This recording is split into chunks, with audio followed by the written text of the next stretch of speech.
Now is Jason Chaffetz. Jason, Bondi is another loyalist. Is she going to have any trouble getting confirmed?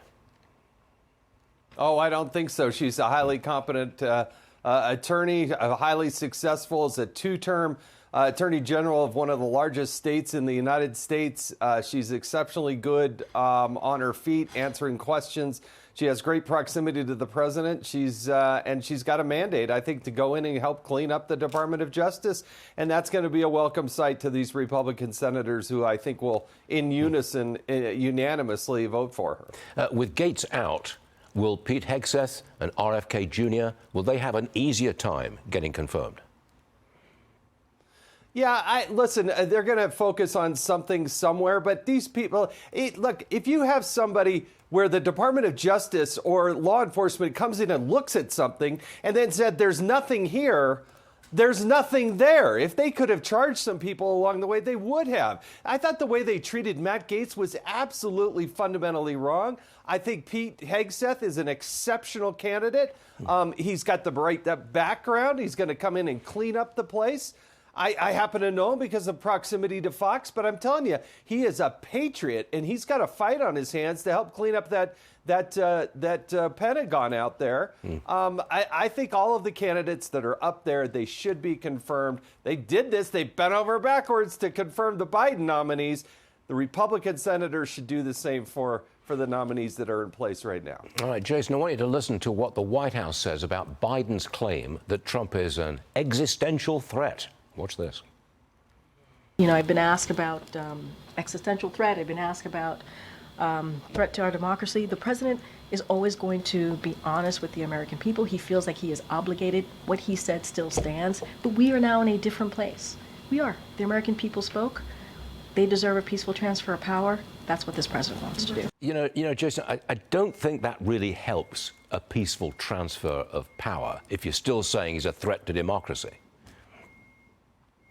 I totally agree with you. You know what's an existential threat is when you start authorizing long-range ballistic missiles to be fired into Russia. That's a little bit more of an issue than name-calling of Donald Trump, who is going to do, I think, a bang-up job in making our world more safe and secure and trying to negotiate some settlements.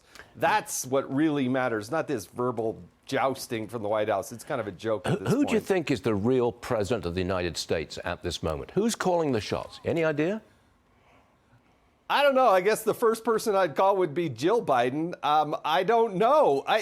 That's the scary part. Who's pulling the shots? I mean, if you can't negotiate your way through the Amazon jungle off of a podium, then I got real questions about who's actually controlling the nuclear codes at this point. That is a threat to democracy, isn't it, really?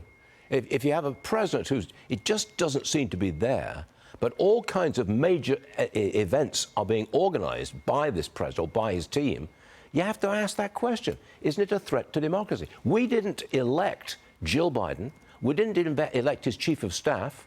We didn't elect the Secretary of State. But they're the ones who seem to maybe making the decisions here. You know, two things. First of all, Kamala Harris, she's on vacation. She has a job to do for the next 60 days. And I'm sorry, but I used to be in the Congress. The Republicans still control the Congress. Why aren't they calling up the Secretary of Homeland Security, the Secretary of the Pentagon, the Secretary of Defense? Why aren't they calling up the National Security Advisor? Come testify. What is going on by bombing Russia? Those people should be up on Capitol Hill. They should be issued subpoenas. Congress is still in session, folks. You just don't get to spend the Turkey Day with your family when you got World War III on our edge here. You got to be able to call those people. They should be there testifying and explaining to the American people what it is we're doing with Ukraine and authorizing these long-range ballistic missiles. World War III, that's an expression which we've heard a lot of recently, and we're going to get into it later in the show. Jason, thanks for joining us. See you later.